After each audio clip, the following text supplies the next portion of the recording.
Good afternoon, everybody. My name is Kurt Schwengel, and I have the best job in the world.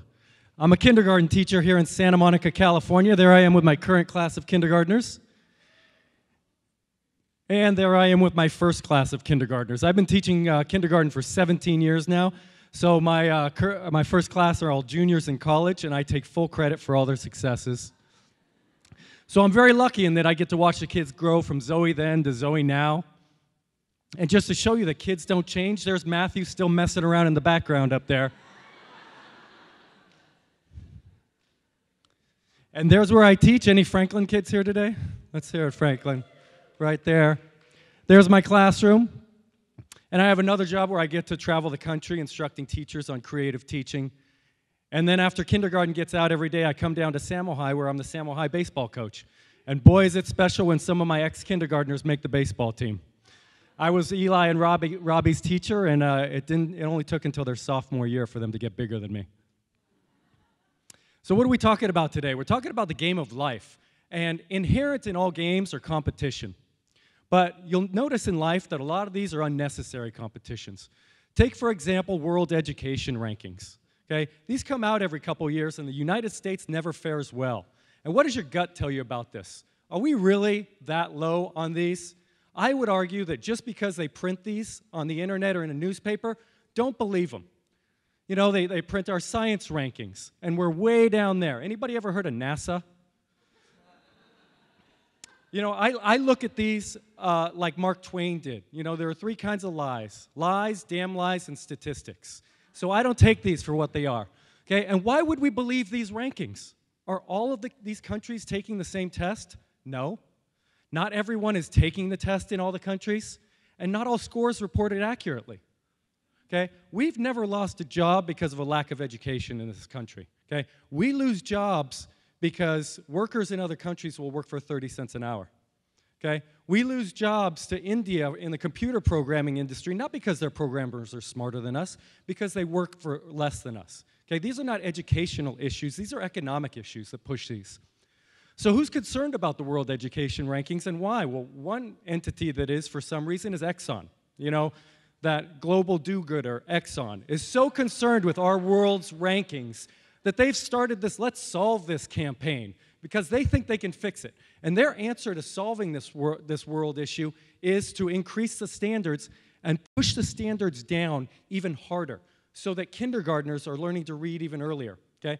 There's another answer to this problem, like LA Unified did. They wanted to increase their graduation rates, so you know what they did? They lowered the bar. Very simple. But Exxon wants to do the exact opposite of that, okay? And I know I said I'm a kindergarten teacher, but I don't teach kindergarten. You know what I teach? I teach first grade. Make no mistake, I teach the first grade that we all attended, okay? Imagine your first grade experience with reading and writing. That is now kindergarten. And entities like Exxon are trying to push that even further. Through the California state standards and the upcoming Common Core standards, these are the current state standards that I have to teach to. And these are just language arts, okay? This is what kindergartners have to live up to. Otherwise, they're made to feel like failures now, okay? And let me show you one word that you will not find anywhere in these state standards. It's fun. Comb through them all you want. You won't find this word anywhere in any of the state standards. But that's what kindergarten was invented for. And why the change? Okay? Are these kids this year any different than these kids in 1976?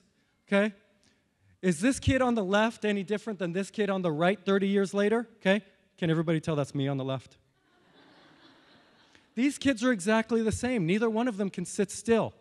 Okay? Neither one of them is necessarily ready to read. And as the standards are getting pushed up, okay, what's getting pushed out? It's play.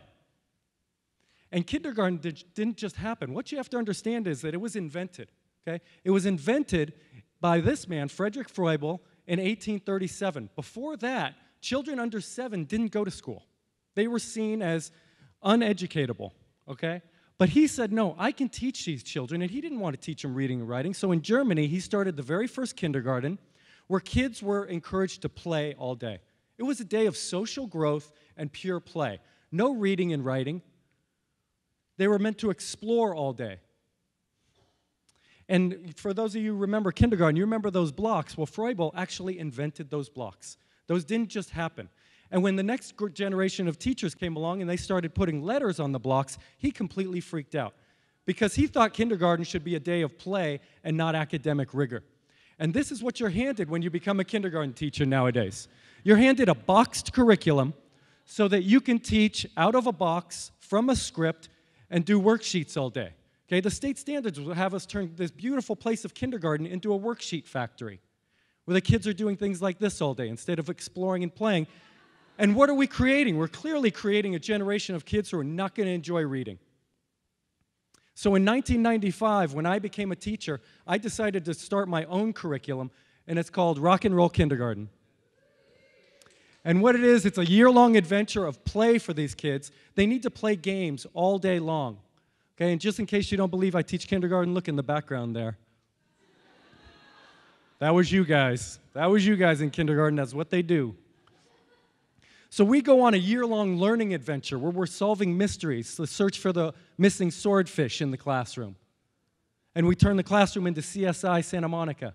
And then to teach them to count by twos, I set up a basketball hoop in the classroom instead of doing it on worksheets, and take them to field trips.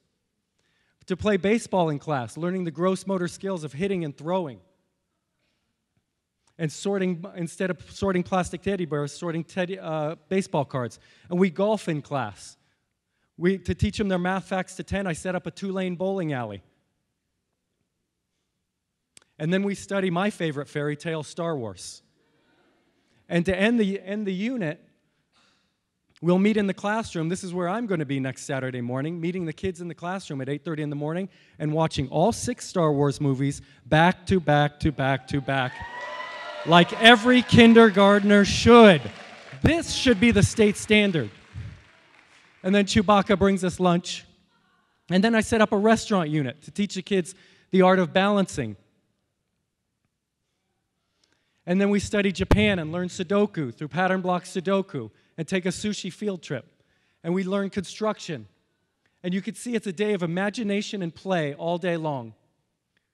And they build things. I give them blueprints, and they build different things throughout the class. And then we end the year on a pirate unit. And we spend the last day of school on a pirate treasure hunt chasing Blackbeard through the streets of Santa Monica. And end the day on the beach. So this is a call to movement today, a call to action today. I'd like you to join my movement, which is Occupy Kindergarten. This is a grassroots movement to keep kindergarten fun the way it's supposed to be. Resist the Common Core standards. Put that fist up in the air and sympathize with these kindergartners who are being made to feel like failures, okay, for not learning how to read in kindergarten. Okay, because kindergarten is a special place. About 20 years ago, a book swept this nation, selling 16 million copies by Robert Fulghum. It was called All I Really Need to Know I Learned in Kindergarten. Okay, you probably have this on your shelves at home. Okay? And he took very simple kindergarten lessons and extrapolated them into life. Okay? Share everything, play fair, clean up your own mess. Say you're sorry when you hurt someone. Do you notice what's missing? Reading and writing. The book didn't sell 16 million copies because it was all I ever needed to know I learned in first grade or preschool. There's something magical about kindergarten, and we need to hold on to that. And back to unnecessary competition, look at the college rankings that you guys are pounded with, okay? The U.S. News and World Report, everybody's so obsessed with getting into the best college in the country. Well, who's to say what the best college in the country is? Is it really Harvard, Yale, Stanford, or UCLA? I'm going to introduce you to a new concept. How about the best college for you? Okay, because these colleges, nobody's ever done a study about where you learn the most. This is all based on the application process. Okay, so keep calm, do your best, and just get into the best college that's for you. Okay, don't choose your college based on the ranking. Okay, but here's one ranking you can believe, and this just came out, the 2012 National High School Rankings. Santa Monica High School, #1. And this is a very prestigious one. This one was done by the Schwengel Foundation for Excellence in Education. And let me tell you how the foundation went about this. It was very scientific. The first thing we did was we took any school in this country with weather like this, okay? You cannot be expected to learn in an atmosphere like this, Okay, you can barely be expected to live in an atmosphere like this, much less set up a learning place, okay? So we wiped out all those snow schools. The next thing we wiped out were all the private schools. And they're barely schools, and let me tell you why. They're not schools, they're businesses. And what product do they produce? College applications, okay? College acceptances, okay? What private schools do is they weed out the undesirable. They don't teach to everyone. How can you judge a school, okay? The way I like to think about this is these private schools are handed eagle eggs, okay? And then they want all the credit when eagles hatch. That's exactly what we're looking at right here, okay? Because the next thing you need to look at is the location of your school. You guys go to school in one of the greatest cities on earth, okay? Santa Monica, where tourists flock to this country left and right to spend thousands of dollars to enjoy our beautiful city. You guys have one of the most beautiful campuses in this entire country. You don't notice it because you're here every day, okay? But take somebody from out of town on a tour of this campus and their jaw will drop. You have an amazing Greek theater. You have a state-of-the-art Barnum Hall. Not every school has this. You have athletic facilities that are unrivaled by most high schools. You have a yacht in the middle of campus, for goodness sake. Talk about spoiled. You have amazing sports teams that win state titles and dominate their leagues year after year. You have a great football team to root for. You have girls' sports programs that are nothing short of dynasties in our leagues. You have a nationally ranked cheerleading program. You have world-class drama, nationally recognized arts and music, and an unprecedented number of AP classes. A lot of you guys take these things for granted, but this is a ridiculous list of AP classes. And you have a staff that gets here early every morning and leaves late and ranks in the top 10% of staffs in this country. Okay, so you should be very proud to go to Samo High. Because in the game of life, in my opinion, there are no winners and losers. All there are those who enjoy the ride and those who don't enjoy the ride. And here's the good news, it's completely up to you whether or not you enjoy the ride. I know I enjoyed my ride here at Samo High, and I hope all of you do too. So thank you all for your attention today.